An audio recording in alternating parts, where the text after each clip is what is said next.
வணக்கம் நண்பர்களே. இன்றைக்கி நம்ம வந்து கனவா மீன் எப்படி பண்ணுறோங்கிறத பார்க்க போகிறோம். வாங்க வீடியோக்குள்ளே போகலாம். கனவா மீனை வந்து நம்ம நல்லா க்ளீன் பண்ணிட்டு, அதாவது இந்த ஆனியன் இது மாதிரி கட் பண்ணிக்கோங்க.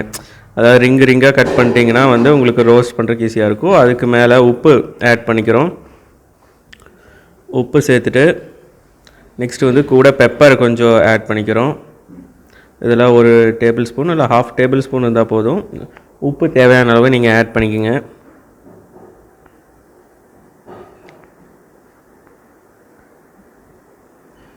இதுக்கப்புறம் வந்து சில்லி பவுடர் கொஞ்சம் ஆட் பண்ணிக்கலாம். அதுவும் 1 டேபிள் ஸ்பூன் போதும். அதுக்கப்புறம் கரம் மசாலா. கரம் மசாலா கொஞ்சம் ஆட் பண்ணிட்டு 1 டேபிள் ஸ்பூன் இருந்தால் போதும். அதுக்கப்புறம் மல்லித்தூள் 1/2 டேபிள் ஸ்பூன் இருந்தால் போதும். அது வந்து கொஞ்சம் அந்த வாசனையை கொண்டு வரக்க வேண்டி நம்ம மல்லித்தூள் ஆட் பண்ணுறோம். அதுக்கப்புறம் கொஞ்சம் மஞ்சத்தூள், அதாவது 1/4 டீஸ்பூன் மஞ்சத்தூள். அது வந்து நம்ம ஆன்டிபயோட்டிக்காக யூஸ் பண்ணுறோம். நெக்ஸ்ட்டு வந்து கூட சீரகத்தூள் கொஞ்சம் ஆட் பண்ணிக்கிறோம். இல்லை சீரகத்தூள் இல்லை அப்படின்னா அதை கொஞ்சம் பொடி பண்ணி ஆட் பண்ணிக்கோங்க. இல்லை சீரகமாகவே ஆட் பண்ணிக்கிட்டால் நல்லாயிருக்கும், அது கடிப்படும். வேறு இப்போ கொஞ்சம் சீரகமாகவும் ஆட் பண்ணுறேன் நான், ஏன்னா அந்த டேஸ்ட்டு தனியாக இருக்கும். அதுக்கு நீங்கள் ஆட் பண்ணுறதுனா நல்லாயிருக்கும். கூட இஞ்சி பூண்டு விழுது, அது ஒரு டேபிள் ஸ்பூன் ஆட் பண்ணிக்கோங்க. நல்லா அரோமா தரும். நெக்ஸ்ட்டு வந்து நம்ம வந்து கொஞ்சம் கார்ன்ஃப்ளவர் மாவு எதுக்காகன்னு பார்த்தீங்கன்னா, அது கூட செட் ஆகிறதுக்காக நம்ம கொஞ்சம் ஆட் பண்ணுறோம். அப்போ தான் வந்து இதாகும். கூட கொஞ்சம் லெமன் புளிப்புக்காக நம்ம சேர்த்துக்கிறோம்.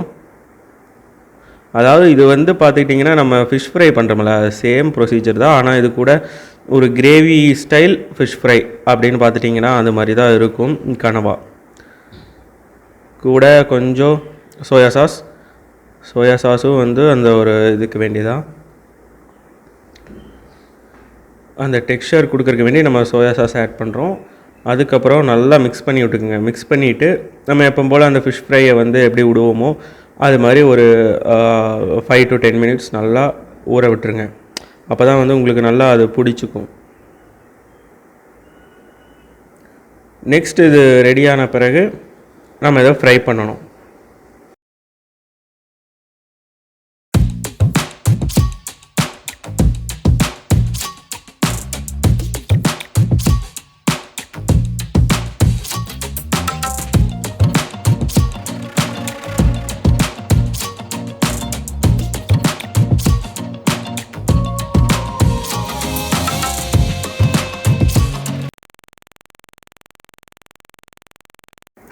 நல்லா மேக்னேட் பண்ணி வச்சுட்டு நெக்ஸ்ட் ஒரு 10 minutesக்கு அப்புறம் நம்ம வந்து தோசை டவா வச்சுக்கலாம்.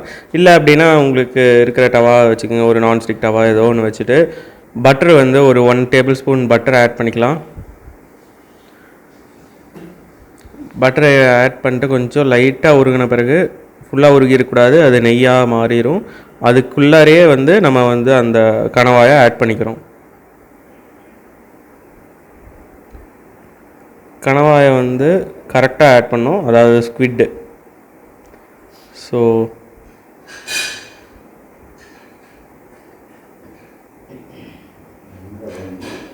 அது கொஞ்சம் வேணாலும் இன்னும் கொஞ்சம் எக்ஸ்ட்ரா ஆயில் வேணாலும் விட்டுக்குங்க. ஏன்னா வந்து அந்த பட்டர் பத்தலைன்னா, இல்லை பட்டர் ஃபுல்லாக ஆட் பண்ணனாலும் ஆட் பண்ணிக்கலாம், அது ஒன்றும் பிரச்சனை இல்லை.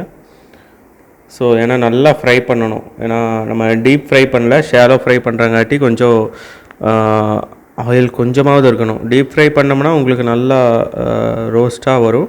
ஆனால் நம்ம ஷாலோ ஃப்ரை பண்ணோம்னா ஆயிலும் கம்மியாக இருக்கும், கொலஸ்ட்ராலும் கம்மியாக இருக்கும். நம்ம வந்து ஹெல்த்தியாகவும் இது சாப்பிட்லாம். அவ்வளோதாங்க.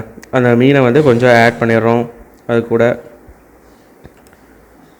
மீனை ஆட் பண்ணிட்டு அதுக்கப்புறம் கறி லீவ்ஸ், அதுக்கப்புறம் ஆனியன் நல்லா சேர்த்துட்டு நல்லா ஃப்ரை பண்ணி எடுத்துட்டிங்க அப்படின்னா ஸ்குவிட் ரோஸ்ட் ரெடி. இதுதாங்க கனவா மீன் ரோஸ்ட் வந்து ரெடி ஆயிடுச்சு. இந்த வீடியோ ஃபுல்லாக பாருங்கள், அது எப்படி ப்ரொசீஜர்ஸ்னு எல்லாம் உங்களுக்கு தெரியும். மறக்காமல் இதை வந்து ஷேர் பண்ணுங்கள் உங்கள் ஃப்ரெண்ட்ஸுக்கு. கனவா மீன் லவ் பண்ணுறவங்களுக்கு நீங்கள் சென்ட் பண்ணுங்கள். அதுக்கப்புறம் நீங்களும் ட்ரை பண்ணணும் அப்படின்னா கன்ஃபார்ம் ட்ரை பண்ணுங்கள், மறக்காமல் ட்ரை பண்ணுங்கள். நல்ல டேஸ்டியராக இருக்கும். அடுத்த வீடியோவோட உங்களை பார்க்குறேன். மறக்காமல் சப்ஸ்கிரைப் பண்ணிடுங்க. அடுத்த வீடியோவில் பார்க்குறேன். மறக்காமல் ஃபுல்லாக பார்த்துட்டு போங்க. பாய்.